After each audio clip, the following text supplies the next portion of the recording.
তোমাদেরকে তিস্তা নদীর বিউটিটা দেখাবো বলে একদম নদীর জলের ধারে আমি চলে এসেছি।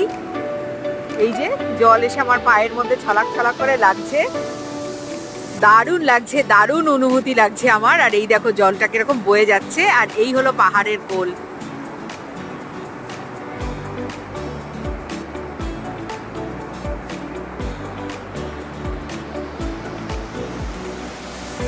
মাঝে মধ্যে বড় বড় পাথর রয়েছে। আমার দুই একটা বান্ধবী তো বলছে এখান থেকে দু চারটে পাথর তুলে নিয়ে যাবে। এই সম্পা কেমন লাগছে বল?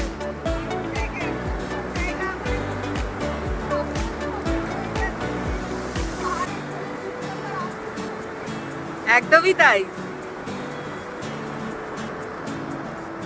পাগল হয়ে যাব একদম। এত সুন্দর বিউটি দেখে সত্যি মানে পাগল পাগল লাগছে। আমার যারা সাবস্ক্রাইবার আছো তাদের সবাইকে বলবো একবার এখান থেকে ঘুরে